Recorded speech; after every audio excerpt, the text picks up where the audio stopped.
Please don't forget subscribe to the channel and hit the bell to get notified of new daily videos. I'm Caleb, and I live a pretty normal, stable life. I work as a graphic designer, and I'm generally grounded, organized.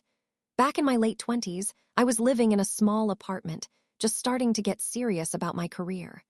My good friend, Roy, and I had this tradition of exchanging gifts for no particular reason, just whenever we found something cool.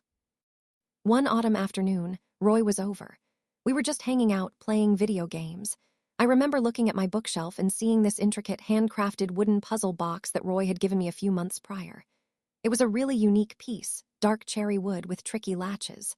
I'd spent hours solving it, only to find it empty, which made us laugh at the time. "That puzzle box is still one of the coolest gifts ever, man," I said to Roy, pointing vaguely towards the shelf. Roy paused his game, confused. "What puzzle box? I gave you that vintage comic book, remember? And that weird alien figurine."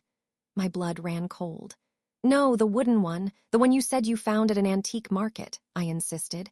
"It's right there next to the—" I trailed off, looking at the empty spot. Where it should have been was just a gap, filled now with some old paperbacks. I stood up, walked over to the shelf, and meticulously searched. Nothing, no puzzle box. Roy was just staring at me. "Dude, I genuinely have no idea what you're talking about. I've never seen or heard of any puzzle box. Are you messing with me?" I felt a wave of dizziness. I knew I had it. I remembered the weight of it, the smell of the wood, the frustration of the mechanism. I even remembered showing it to my sister on a video call. I checked my photos, nothing with the box. My texts with Roy, no mention of it. It was like it had been wiped from existence, and from Roy's memory entirely. I just shrugged it off, trying to rationalize it as a momentary lapse. Maybe I'd dreamt it. But I couldn't shake the eerie feeling that something was fundamentally wrong. Roy eventually just laughed it off as me being tired. I tried to forget it, but sometimes, when I looked at that bookshelf, a chill would run down my spine. Years passed. I met Ella, fell in love, and we bought our first house together. It was a charming old place, and we loved finding unique pieces to furnish it. I was so excited when I found this absolutely stunning vintage standing lamp at a flea market, Art Deco style, brass base, beautiful amber glass shade. It took me weeks to restore it, polish the brass, rewire it safely. Ella helped me clean the glass. We made a big deal out of placing it in the living room, right by the bay window. It became a focal point, a conversation starter. One evening, a couple of years later, we were discussing redecorating ideas. I mentioned moving the vintage lamp to a different corner to make space for a new bookshelf. "The vintage lamp?" Ella asked, her brow furrowed. "What lamp?" I laughed. "You know, our big, beautiful brass lamp, the Art Deco one, the one we spent ages restoring." Ella just stared at me blankly. "Caleb, we don't have a brass lamp. We have the floor lamp over there by the sofa and the table lamps. That's it." My heart started to pound. This felt too familiar. I walked to the bay window where the lamp had stood proudly for years. There was nothing, just empty space, a small rug and the wall, no plug socket visible where I remembered it being. No indentation on the rug, nothing. "Ella, you're kidding, right? It was here," I insisted, gesturing wildly. "We bought it from that market in Old Town. We spent weeks cleaning it. Remember how the cord was frayed? And you hated polishing the brass." She looked genuinely concerned.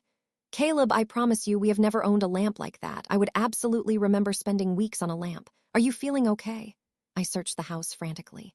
The attic, the garage, every closet. It was gone. Not just moved, but gone from our history. I showed Ella the empty spot. "It was here, Ella. I swear to you. Just like Roy swore I never had that puzzle box." The realization hit her then, a ripple of unease crossing her face. That night we talked for hours. I told her about the puzzle box, how vividly I remembered it, how Roy had no recollection.